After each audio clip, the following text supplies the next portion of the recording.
सर्दियों की सुबह का आगाज़ बिस्तरों को तह लगाने से शुरू होता है। यानी कि सबसे पहला टास्क यही होता है कि बिस्तरों को तह लग जाए। लेकिन अगर बिस्तरों को सही से तह ना किया जाए ना, तो वो बहुत ज़्यादा जगह घेरते हैं। इसलिए ज़रूरी होता है कि बिस्तरों को इस तरह से तह लगा के शक्ल दी जाए कि वो कम से कम जगह घेरें, जैसे दुकानदार लगाते हैं या पुरानी बूढ़ी औरतें लगाती थीं, ताकि बिस्तरों को कम से कम जगह पर रखा जा सके। आइए आज आपको बताऊँगी कि कैसे आप अपने बिस्तरों को तह करके एक तकिए की शक्ल दे सकते हैं, ताकि इफ़ इन अ केस अगर आपको शादी वाले घरों में या ट्रैवलिंग के दौरान ज़रूरत पड़े बिस्तरों की, तो आप उन्हें कम से कम जगह पे ना सिर्फ रख सकें बल्कि ट्रैवलिंग में भी इस्तेमाल कर सकें।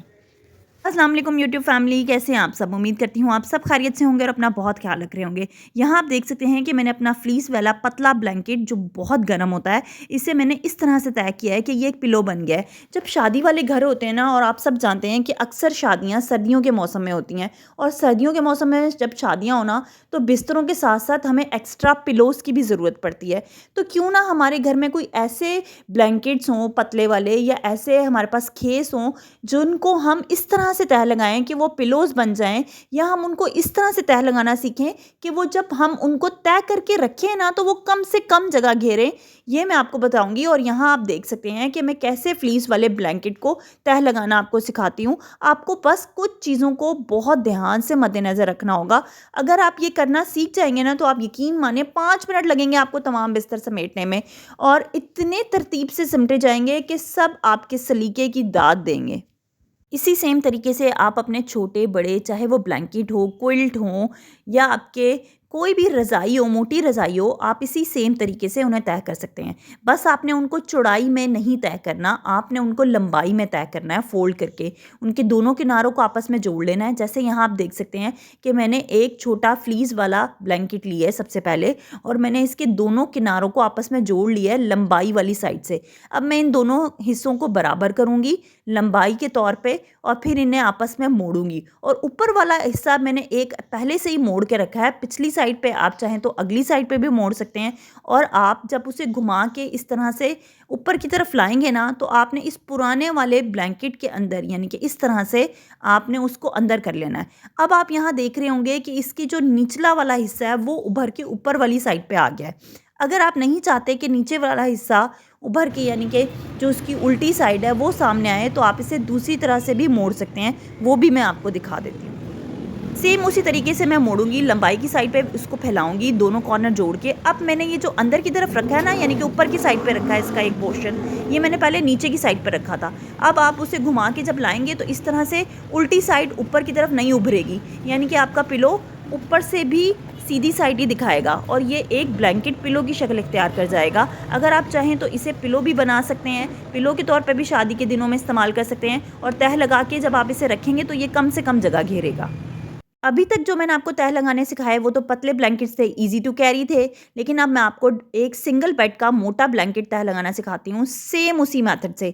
आपने उसे लंबाई की साइड पे तह कर लेना है, उसके किनारों को जोड़ लेना है, ऊपर से उसे अंदर की तरफ ले आना है, जैसे कि मैंने ऊपर से तह लगा के थोड़ा सा अंदर रखा है। अब मैं इसे बराबर करके मोड़ती हुई लाऊंगी और इसके अंदर डाल दूंगी, ताकि उसके ऊपर वाला हिस्सा ही दिखे और ये एक पिलो की शक्ल इख्तियार कर जाए। मैं आपको बार-बार इसलिए दिखा रही हूँ ताकि आपके लिए आसानी हो तय करना, और सीखना आसान हो। ये देखें, ये भी एक पिलो की शक्ल इख्तियार कर गया है। सेम इसी तरह से मैं डबल बेड का अब जो ब्लैंकेट होता है उसे तय करूँगी। अच्छा, डबल बेड का ब्लैंकेट ना बहुत ज़्यादा चौड़ा होता है। आपके ऊपर है कि आप उसे कितना मोड़ना चाहते हैं। या तो आप उसे एक दफ़ा ही मोड़ लें, जैसे ये मोड़ा है, या तो आप इसे और मोड़ लें। अगर आप उसे और मोड़ना चाहते हैं तो ये थोड़ा मोटा तकिए की शक्ल इख्तियार कर जाएगा। ये देखिए यहाँ पे, अब जब मैं इसे दोबारा से फ़ोल्ड करके मोड़ूंगी ना, तो ये थोड़ा मोटा ब्लैंकेट बन जाएगा, यानी कि जब ये तकिए की शक्ल इख्तियार करेगा ना, तो वो तकिया मोटा होगा। लेकिन अगर आप नहीं चाहते कि आपका तकिया मोटा हो, तो आप इतना उसे ना बार बार तय करें, सिर्फ 2 दफ़ा ही तय करने के बाद आप उसे तरतीब लगा लें, जैसे कि मैं अभी आपको दिखाती हूँ। मैंने उसे सिर्फ 2 दफ़ा तह लगाई, 4 दफ़ा तह नहीं लगाई, और इस तरह से अब मैं उसे मोड़ती हुई लाऊंगी। ऊपर वाला पोर्शन को जो मैंने अंदर किया था, उसका ऊपर वाला पार्ट उठा के मैं उसके अंदर इस तरह से बाकी ब्लैंकेट को घुसा दूंगी। और देखिए ये पिलो की शक्ल इख्तियार कर जाएगा।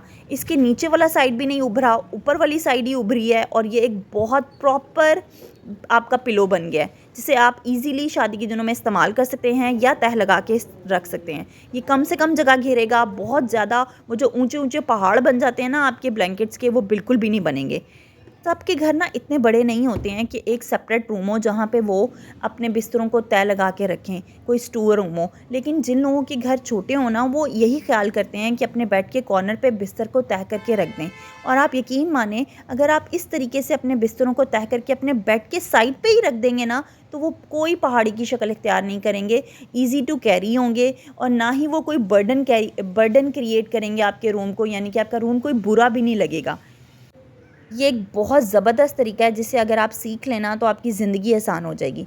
चलिए अब मुझे दीजिए इजाज़त। इंशाल्लाह आपसे नेक्स्ट वीडियो में मुलाकात होती है। अपना बहुत ख्याल रखिएगा, मुझे दुआओं में याद रखिएगा और प्लीज़ वीडियो को लाइक, शेयर और चैनल को सब्सक्राइब करना ना भूलिएगा। अब मुझे दीजिए इजाज़त। Take care. अल्लाह हाफ़िज़।